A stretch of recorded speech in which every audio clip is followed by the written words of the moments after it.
Let's get right into it. Welcome to this explainer. Today, we're venturing deep into the microscopic world to uncover the hidden, mechanical blueprint of survival that makes insects, well, some of the absolute most successful organisms on the planet. We aren't just looking at random body parts here. We're analyzing a literal masterpiece of evolutionary engineering.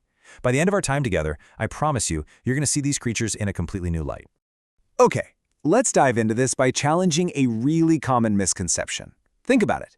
Is a spider an insect? What about a centipede?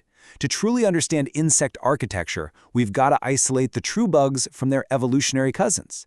You might instinctively group a spider or a centipede right in with insects, but mechanically speaking, they follow an entirely different structural blueprint.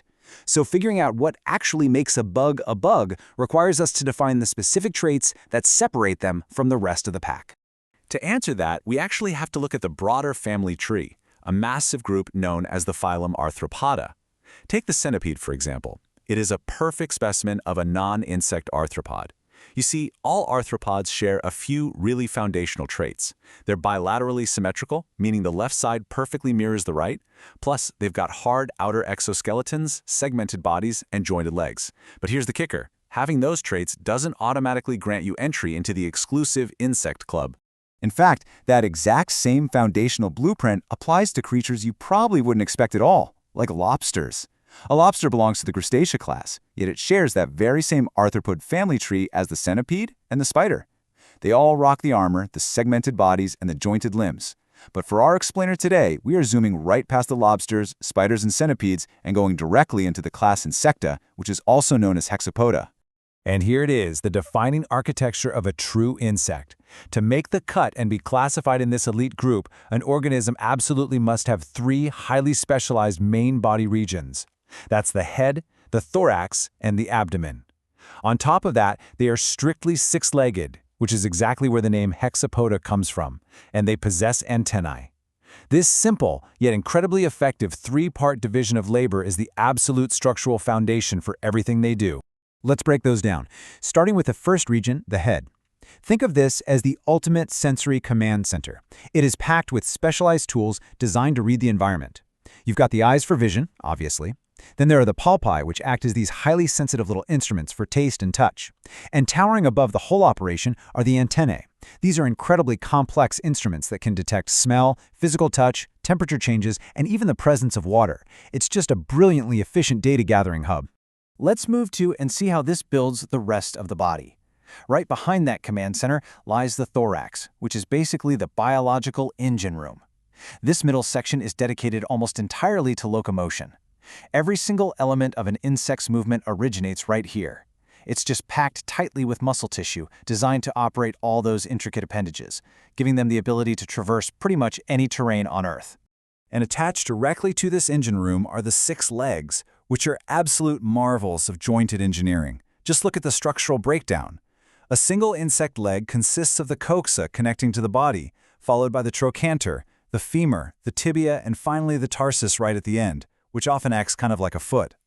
This complex, multi-jointed structure operates just like a highly specialized robotic arm, giving the insect incredible leverage, speed, and agility. But the thorax isn't just about the legs. For those insects that can actually take to the skies, the wings are also structurally anchored directly to this superpowered middle segment. By centralizing all of the locomotive limbs, both the legs and the wings, into one incredibly strong region, the insect completely optimizes its balance and energy output. It's a really genius design. Now for the final major body zone, the abdomen. You can think of this area as the main processing and manufacturing plant. This elongated rear section houses the digestive tract, which processes all the fuel required to keep that engine room running. It also contains vital communication glands that pump out pheromones. And crucially, it houses the reproductive organs. In many female insects, this even includes a highly specialized structure called an ovipositor, which allows them to precisely place their eggs right out in the environment. So what binds all three of these distinct regions together? Well, it's their most defining physical trait. A resilient, lightweight exoskeleton made of a remarkable protein called chitin. This material is insanely strong and durable, making it the perfect armor for small organisms. And to keep them from drying out, this chitin armor is coated in specialized wax layers. It's basically a vital, custom-built waterproof suit. So the crucial point is how understanding this biology translates directly into real-world applications like pest management. When you're evaluating treatments, there are two distinct approaches that target these defenses. Desiccants, like diatomaceous earth, work by physically scratching and abrading those protective wax layers we just talked about, which causes the insect to dry out. Although, keep in mind, this really only works well in dry environments. Horticultural oils, on the other hand, completely ignore the armor's external strength. Instead, they target a totally different vulnerability: how the insect breathes. You see, insects don't actually have lungs. No way. Instead, they breathe passively through a simple series of outer vents running along the abdomen and thorax. These are called spiracles. All the air entering the body comes entirely through these tiny little openings that pierce right through their armor. And this brilliantly illustrates why those oils work so well. Once inside, those spiracles connect to an intricate, branching internal network of tubes called trachea, which deliver oxygen directly to the insect's tissues. Because it's a completely passive tube system, it's highly susceptible to getting clogged. So horticultural, vegetable, and mineral oils are perfectly designed to coat the insect and physically block those spiracles. They literally suffocate the pest, completely bypassing how tough its chitin armor might be. Now, while this rigid chitin armor provides incredible defense, it creates one massive biological problem. It absolutely cannot stretch. This brings us to the magic of how insects grow, a process anchored by the word metamorphosis. The term is derived from Greek, and it literally translates to a change in form. Because, as it turns out, growing up for an insect isn't nearly as simple as just getting bigger. Because their armor is completely unyielding, insects have to periodically shed their old exoskeleton and form a brand new, larger one. It's a process called molting, and it happens strictly during their immature stages. The specific developmental stages that they pass through between each of these molts are scientifically referred to as instars. It's sort of like leveling up. There are two main strategies insects use to achieve this change in form. The first is called gradual metamorphosis. This is a streamlined three-stage life cycle. It consists of the egg, the immature stage, which is known as the nymph, and finally the adult. You'll find this particular developmental path in insects like grasshoppers, termites, thrips, and dragonflies. Now, what's really interesting about this slide is just how visually similar the stages actually are. An immature grasshopper nymph bears a striking resemblance to the fully mature adult. The primary difference is really just scale and the fact that the nymphs lack fully developed wings, though you can often spot little wing pads developing in the later instars. Because they look so similar, they generally live in the exact same environments and eat the exact same food throughout their entire lives. But nature also has a much more drastic approach. Contrast that gradual change with complete metamorphosis. This is easily the most complex form of development in the insect world, featuring 4 entirely distinct life stages: egg, larva, pupa, and adult.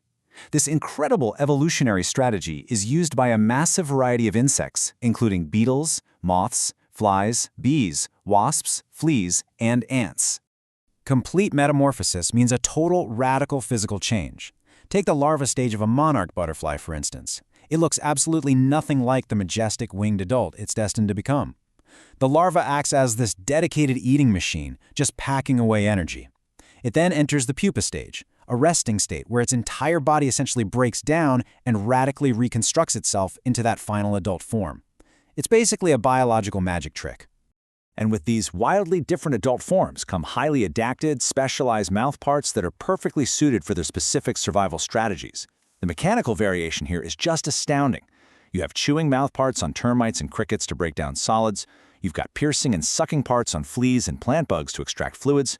There are sponging mouthparts on flies to soak up liquids. And of course, the elegant coiled siphoning tube of moths and butterflies, perfectly engineered for drinking nectar. When not in use, these parts are usually neatly folded right under the head, ready to be deployed. We've seen how the insect's 3-part body, its 6-jointed legs, and that impenetrable chitin armor make it an absolute fortress. Yet, to achieve their incredible diversity, they rely heavily on complex metamorphosis, which requires them to repeatedly shed that armor and pass through highly vulnerable, soft-bodied stages. It leaves us with a really compelling question to chew on. If an insect's armor is its greatest physical strength, is its reliance on complex metamorphosis its ultimate vulnerability? It's a delicate, spectacular balance of biology.